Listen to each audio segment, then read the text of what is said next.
Yeah, I don't know if you see anything, Corey. Sometimes it works when I do that, but oh, here we go. Okay. Good, good. David Kirsten here with Quantum Leap. And um, Corey, did you get confirmation that we are live? Yep. Yep. Good. Okay. Thank you. Um, and welcome to the show. It's just Corey and I today. We've been juggling some guests, which we're going to have Corey's brother on at the second half of the hour. But, I've been looking forward to breaking some new ground on the show and new topics. And we're going to kind of set some of that up today, not get to quite everything, but we're going to really set the table for where we're going a little bit. And a lot of that came out of Corey and our one-to-one yesterday, which I want to talk about a little bit. But first, I want to have you introduce yourself, Corey, as usual, because you do it better than I do. Okay. Well, I am Cory and I. I'm with Take Wing Coaching, and I are co-owner of Take Wing Coaching, and I am a business coach focusing on business partnership. So helping people be in business together. Okay, perfect. And the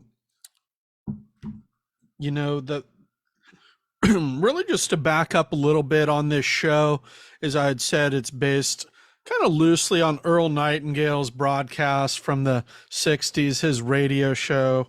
And we like to kind of talk about all the different like categories or baskets of success. And most of that focuses around business success, but the more research I do and the more things we work on, we kind of broaden out. So Corey specializes in partnerships, in your why. And so there's so many different things. And how do we kind of get our arms around all of that stuff on this show and still make it not have people's head spins? And the way I kind of resolved that was I created these three different tracks, which are kind of like, me being a professor, I think of things in terms of courses. And Corey, you're familiar with these, and a lot of your thought actually went into these.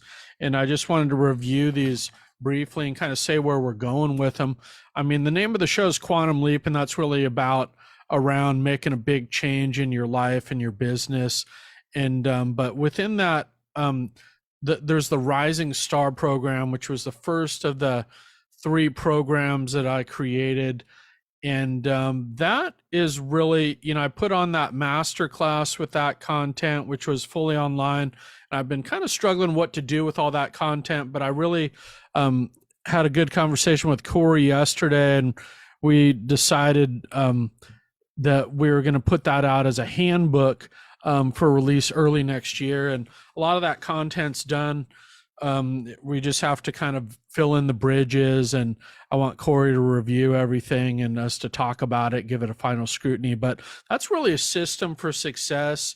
A lot of it's centered around this concept of quantum leap, how to really set up making a big quantum leap in your life, in your business, and core values and goal setting and your why. All these things that Corey is really an expert in is all included in that program. That's why I'm excited to have him as a co-author of that book. And then a number of those things are things we've either worked on together or that I've drawn from, some of that work I did with the Bob Proctor and Pradna Leitner, like daily practice and this concept of terror barrier. So we'll put out more on that and kind of the lead up to what that is. But I look forward to getting that out hopefully first thing in January, and we'll talk about it on the show. Is a really great starting piece. I don't know if there, feel free to jump in if you have anything to add, Corey. I'm going to get to some questions for you in just a couple minutes here once I set this up. The second thing is industry leader, which I'm going to leave the next steps as to be announced on that. And that's really in large part based on our work in BNI about how do you become a leader in your industry. And maybe you're a small business owner, but how do you become a leader? Maybe it's technology, work that you do. I mean, Corey, you're really a leader in actually more than one thing. But so we're going to kind of put that on the back burner for now. I'd like to go over some of that content, but I decided that I want to get to thought leader and focus the rest of the segment on really leadership and thought leadership before we take our Christmas break. And Corey and I have a handful of these sessions coming up before the Christmas break.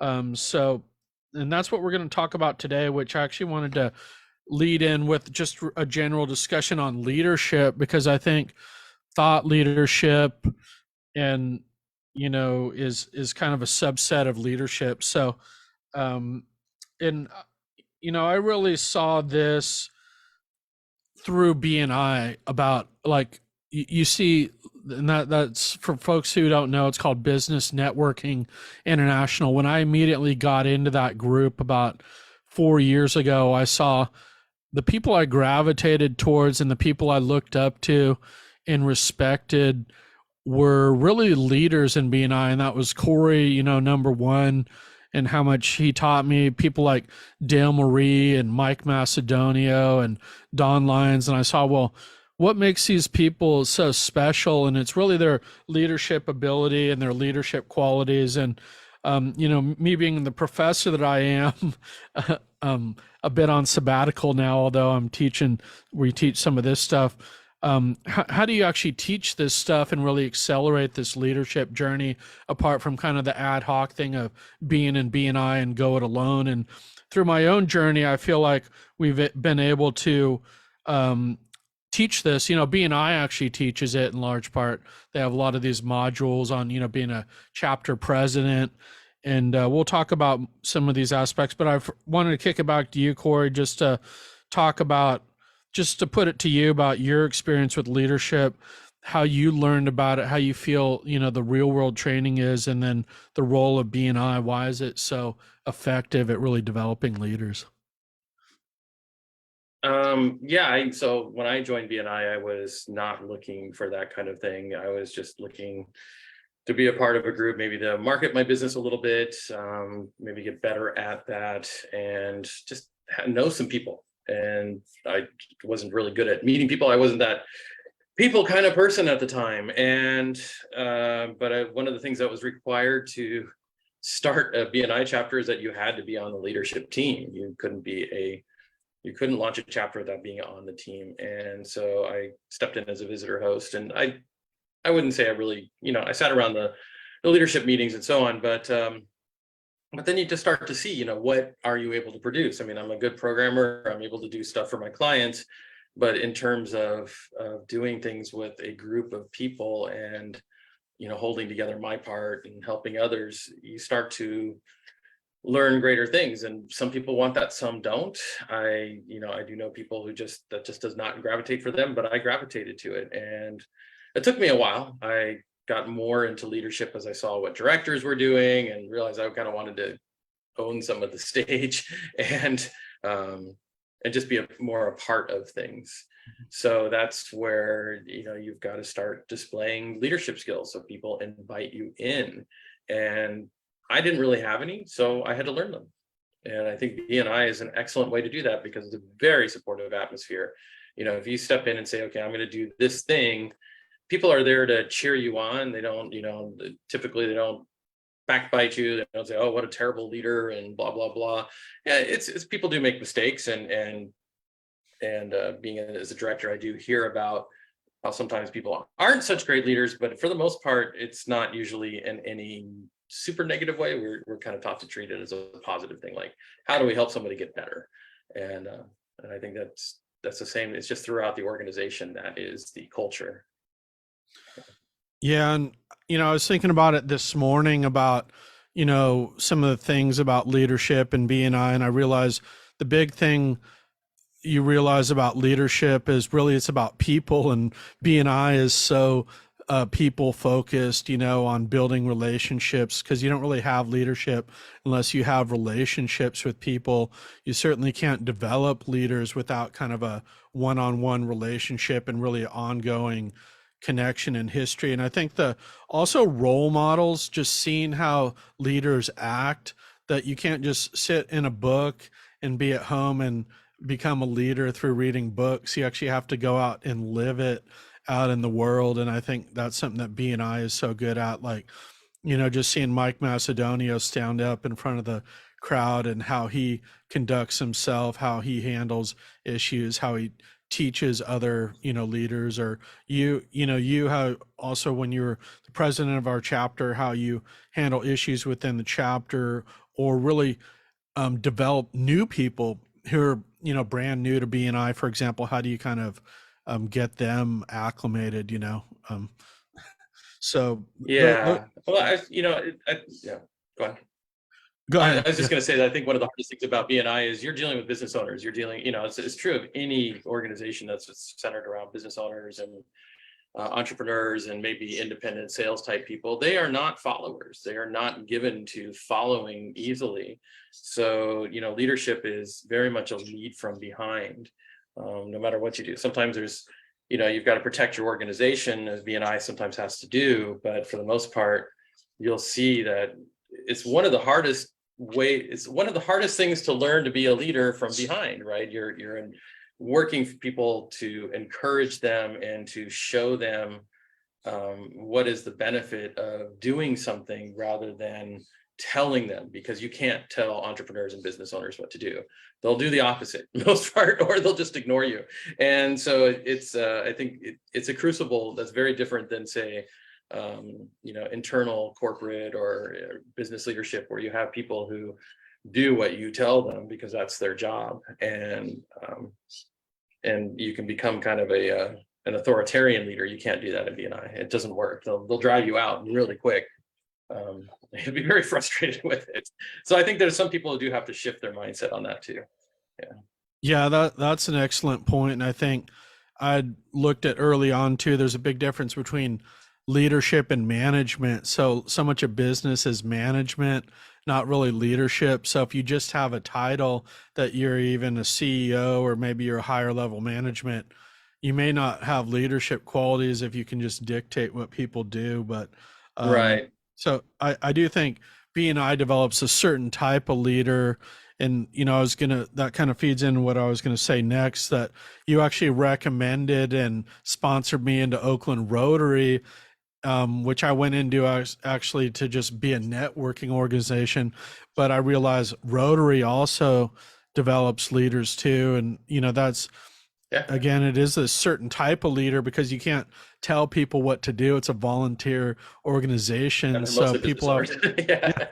people have to do what they want to do on their own volition. So how do you, so Yeah. being in the leadership of that club, seeing how other people in that club lead people, has been, eye opening for me, and, very fulfilling too, because it's not business. It's actually a little bit more interesting at times because all the things we do in the community, and, Right. It brings up an interesting point, I think, too, especially with Rotary, is, there's a lot of people in Rotary who are employees, right? They come out of an employment environment, they come out of a corporate environment.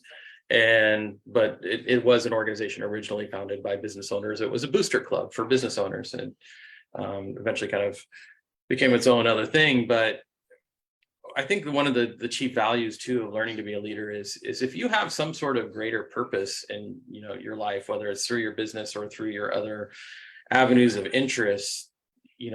Like you said, volunteers don't like to be voluntold, right? They don't like to be told what to do, and they want direction, especially when volunteering for something. But when it comes to kind of the greater picture, they want to be, make their own decisions. So learning these leadership skills by being a leader in these organizations helps you fulfill that greater purpose, because you can lead people to where you want them to be, so that they help you fulfill that purpose. And if you don't learn those skills early on, you wind up learning them at a more advanced age, where it can be more difficult, and you kind of have to break your old traditions. It can be very frustrating. And so, people kind of approach retirement like, what do I want to do with my life from then? And if you've got these skills in place already, it can be pretty amazing what you can accomplish. And that's probably why we see a lot of former business owners do really well running a Rotary versus kind of former employees doing that. Yeah, interesting. I do see there's a lot of crossover between Rotary and BNI too, and in Yeah. values, what makes it tick, really that concept of givers gain, that we're all kind of in this together, and by helping you, then you're going to be more willing to help me, so that's kind of what BNI is founded on. And I think Rotary in large part too, when, if of, well, I call them masters of Rotary. If they do something for me, then I help them with stuff. So, um, Yeah. I look at Giver's Gain as also as a service model. It is actually ultimately a leadership model in the sense that if you are looking for ways to give, and leadership is one of them, stepping up, doing what you're saying you're going to do, helping with the organization and so on. And BNI, I think it's really important because it makes you more referable. I people who hide just they may be great people, they may be, super experts, and they may get some referrals just on their ability to, be amazing human beings. But if they don't stand out, it's really hard to give them those really good referrals because we don't know what's going to happen when we put them in front of the relationships. I'd like, if I have, my mother says she needs, something done on the house, and she's kind of nervous about people taking advantage of her. I want to know that it's going to be somebody who's not going to take advantage of her. And how do I know that? I mean, it could just be a recommendation of BNI, but that's not going to get my gut saying, yeah, let's bring that guy in. I want to see that person in action. And then sometimes the best way to see people in action is how they lead, right? It's because how they lead is how they show up in the organization is how they're going to show up on the job in front of somebody, no matter what they say. And I mean, that's just what I'm going to assume. That's my gut feeling. And so that's another big benefit of being a leader, is being seen as somebody who can be trusted with important relationships. yeah, well put. And I had one more thing I wanted to get to, just some resources that we've talked about on the Quantum Leap before, but I want leadership related. Then I had one last question on this, setting up the thought leadership, and we have about 5 minutes before we're going to let your brother in. So I'll Sure. just say, I do think there's a lot to be learned by studying leadership in books. For example, Ivan Meisner's Mhm. books, on, really teach you how to be a leader in B&I, but you got to combine the doing with that. And then, another favorite of mine is John Maxwell. I was just going to run through a couple of these books. One of the first ones I read was actually the early version of this, the 1.0, Developing the Leader Within You, because it's really about self leadership, like you mentioned, how to conduct yourself and how people see you and reputation. And that all kind of starts with leading yourself first. And Mhm. then if you can't lead yourself, you're not going to have others following. I also think this is such a seminal book in the field, the 21 Laws of Leadership. So there's just a certain number of laws in leadership, and that are kind of these like eternal principles. Another one I'd say is intermediate, is called leader shift, and that's really how we take really being a leader in large parts about not doing kind of the obvious thing or the conventional wisdom, but something that's like harder and a little bit off the beaten path. So that's what this book's premised on. So I'm just trying to get people started. If they want to learn more about leadership, check these things out. John Maxwell's new one is called The Ultimate Guide to Developing Leaders. I just got this in the mail, is just released. So I think the big thing when you are a leader is to be able to develop other leaders. And there's a lot of leaders out there that don't develop other leaders, but you can't really reach those top tiers without developing other leaders. And that's what I love about BNI, how everybody develops kind of the up and coming folks, which is such a Yeah, beautiful you can thing. ask my brother about that too. He's involved with DECA, which is young entrepreneurs. And I'm sure there's a lot of leadership that has to happen there too, which is good because we don't get that kind of stuff in school. It's typically leadership again is very top down, um, in the school environment, and based a lot on popularity, which teaches us wonderful things about politics, but not about business leadership, good business and entrepreneurial leadership. Um, yeah, yeah. Another good book by Malcolm Gladwell is The Tipping Point, which I think is what I like about it is sort of like, what is your style? What do if you're going to be involved in leadership and helping produce those changes and be a thought leader and industrial, leader in your industry, is where do you fit in that tipping point idea too? Right. It's are you building the social circles? Are you maintaining them? Are you selling? It's kind of like there's things that we do and some people do really well, and utilizing that. And as you stand out as a leader, you get the advantage of those people want to help you.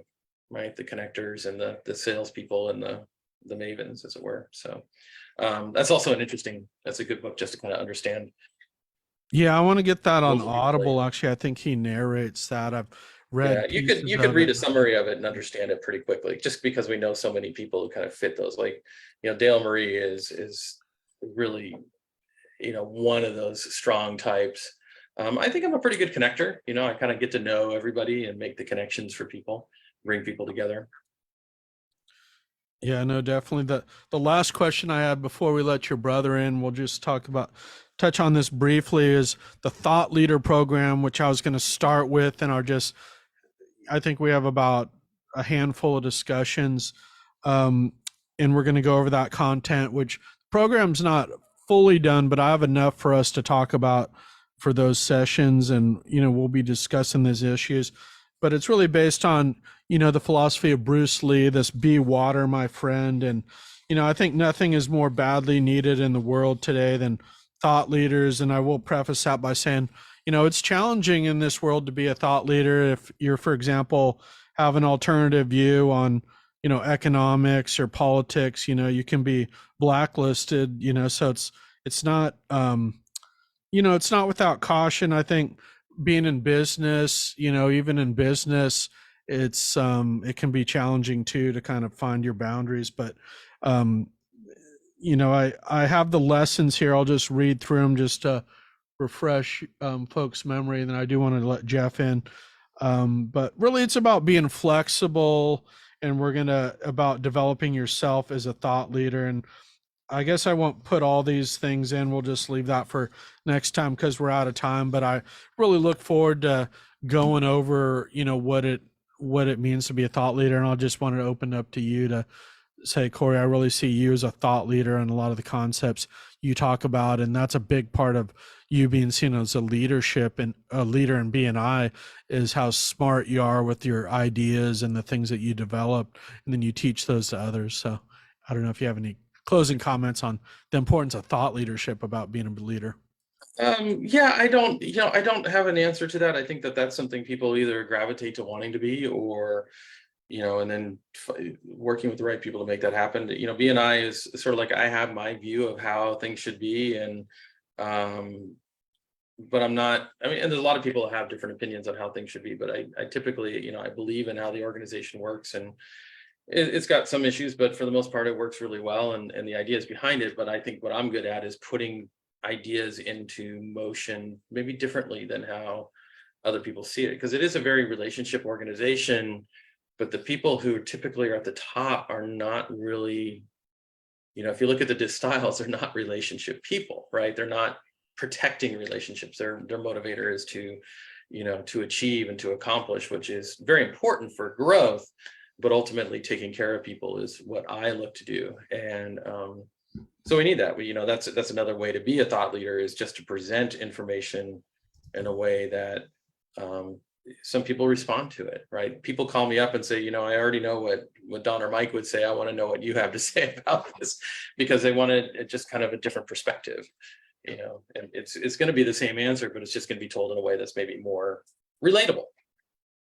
Yeah, well put. And I'm going to wrap up this segment of Quantum Leap here. We're going to let your brother in and have a discussion with him. So we look forward to share more on Thought Leader in the coming episodes, and we'll see you in a few minutes. Thank you.